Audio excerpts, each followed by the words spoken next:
Have you ever wondered if you could dance your way into people's wallets? Well, our main characters, Juan and Maria, certainly did. Now let's set the scene. Picture a small, vibrant town in the heart of Spain, where the rhythm of flamenco echoes through the narrow cobblestone streets. Here we find our aspiring duo, Juan and Maria. They were not your ordinary Spaniards, oh no. They were dreamers, believers, and more importantly, flamenco enthusiasts with an appetite for fame and fortune. There was just one tiny problem. They couldn't dance flamenco to save their lives. Undeterred by this minor inconvenience, they hatched a plan. A plan so ludicrous it could only be born out of sheer desperation and a pinch of madness. They decided to pose as world-class flamenco dancers and perform at high-paying gigs. Yes, you heard that right. Two amateur dancers, armed with nothing but a pair of castanets and a whole lot of chutzpah, were about to take the flamenco world by storm. Now you might be wondering, how on earth did they plan to pull this off? Well, they believed in the age-old saying, "Fake it till you make it." And that's precisely what they decided to do. They bought the most flamboyant flamenco outfits they could find, practiced their twirls and foot stomping till their legs ached, and put on their best Spanish accents. They were ready to sell the illusion of flamenco greatness, banking on the hope that their audience would be too swept away by their passionate performance to notice their lack of talent. And just like that, with a twirl of a skirt and a stomp of a foot, the great flamenco fiasco began. Little did Juan and Maria know they were about to embark on a journey that would lead them into a whirlwind of hilarity, deception, and some very awkward dance moves. Stay tuned, folks, because this is one flamenco fiasco you won't want to miss. They say fake it till you make it, right? Well, Juan and Maria took that to heart. These two flamenco enthusiasts, blessed with an overabundance of audacity and a shortage of actual talent, found themselves in the heart of the Spanish dance scene. But instead of succumbing to their lack of skill, they chose to embrace it, turning their weakness into their greatest strength. Imagine this, Juan and Maria, stepping onto the stage with all the confidence of seasoned performers, their faces beaming with an infectious enthusiasm. They'd twirl and stomp and clap, their movements not quite in sync with the rhythm, but filled with such joy and passion that it was hard not to get swept up in their performance. And it wasn't just their dancing that was a spectacle. The costumes were a sight to behold. Juan, with his flamboyant ruffled shirts and high-waisted trousers, looked like a flamenco matador.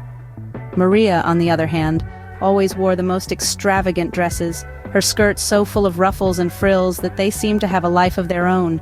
But the pièce de résistance was their grand finale, a move so outrageous that it became their signature. They called it the flamenco fiasco, a dizzying whirl of clapping, stomping, and twirling that left the audience in stitches. It was so over the top, so utterly ridiculous that it was impossible not to laugh. And it was this laughter, this shared moment of joy, that made their audience come back for more. Yes, Juan and Maria were not the best dancers. Their moves were clumsy, their rhythm off, their costumes laughable. But they had something that many professional dancers lacked, the ability to make people smile. And it was this, more than anything else, that allowed them to pull off their scam. With their flamboyant performances and charming personalities, Juan and Maria danced their way into the hearts and pockets of their unsuspecting audience. But as we all know, what goes up must come down. And so it was for our ambitious duo, Juan and Maria, as their flamenco fiasco began to lose its footing. Picture this, a renowned flamenco expert, Señorita Carmencita, decides to grace one of their performances with her esteemed presence. Now Carmencita, she's the real deal. She's danced flamenco since she was knee-high to a grasshopper and knows a genuine Baylor from a fraud in a heartbeat. So there's Juan and Maria, all ruffled skirts and clicking castanets, putting on their usual spectacle. But from the moment Carmencita's keen eyes land on them, she smells a rat. She watches, bemused, as Juan attempts an escobilla footwork sequence that looks more like he's stomping out a fire. Maria, meanwhile, is trying to channel the duende, the spirit of flamenco, but ends up looking like she's swatting away an overly enthusiastic mosquito. Carmencita can't believe what she's seeing. She leans to her companion, a whisper escaping her lips. These two are as much flamenco dancers as my abuela is a bullfighter. Word begins to spread through the crowd, whispers turning into chuckles, chuckles into guffaws. The audience's clapping, once in rhythm with the dance, now punctuates the comedy unfolding before them. Juan and Maria, oblivious to the seismic shift in their audience's perception, continue their performance, blissfully unaware that their jig is up. When the performance finally ends, the crowd erupts, not with the expected applause of appreciation, but with roars of laughter. Juan and Maria stand there baffled as the truth dawns on them. Their flamenco dreams, it seems, were more of a comedy sketch to their audience. Their faces turn as red as a ripe tomato, a stark contrast to the bright spotlights. The crowd continues to laugh, their clapping echoing through the hall. Juan and Maria make a hasty exit, their dreams of flamenco stardom crushed under the weight of their own deception. Just like that, the curtain fell on Juan and Maria's flamenco fantasy. There's no business like show business, especially when that business is a scam. In the aftermath of the flamenco fiasco, the curtains fell on Juan and Maria's farcical dance of deception. With their two left feet exposed to the world, they faced the music in a way they never intended. The rhythm of their lives shifted from the passionate beats of flamenco to the somber tones of legal proceedings. Despite their ingenious ruse, the law proved to have a sharper eye for talent than their duped audience. Juan and Maria were charged with fraud, their dreams of fame and fortune replaced with fines and community service. But the real penalty was the loss of their credibility. In the world of flamenco, reputation is everything, and theirs had been reduced to a punchline. But don't think for a second that this setback extinguished the fire in our pair of fraudsters. Oh no, far from it. In fact, it's rumored that they began to see their punishment as a chance to perfect their craft. Community service? More like community performances. It's said that the local parks never saw such lively litter picking or such spirited street sweeping. And as for the future, well, one can only imagine what other scams these two might cook up.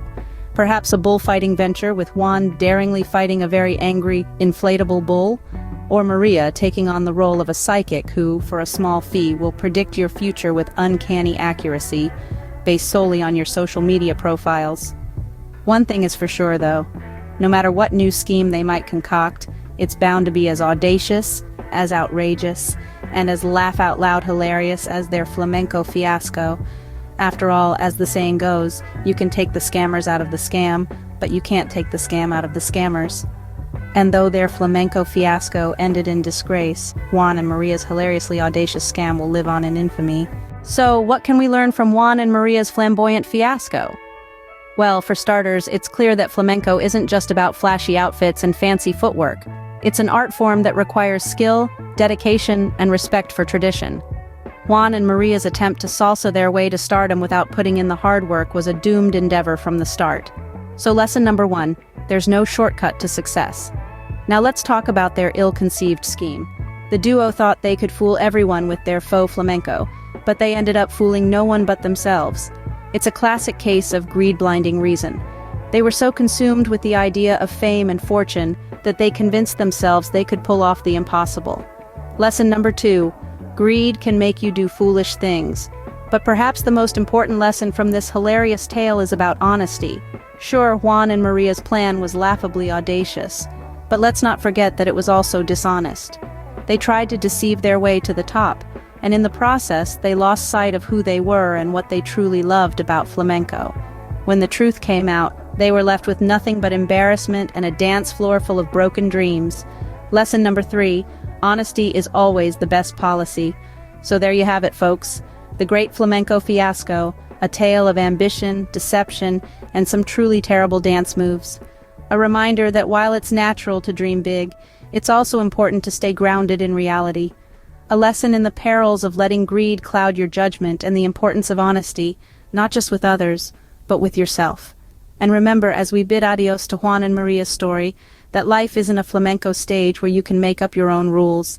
It's a dance where the steps matter, and the music is truth. So keep your feet on the ground, your heart in the rhythm, and your mind clear of deceit. In the end, Juan and Maria learned the hard way that while you can dance around the truth, you can't dance away from it.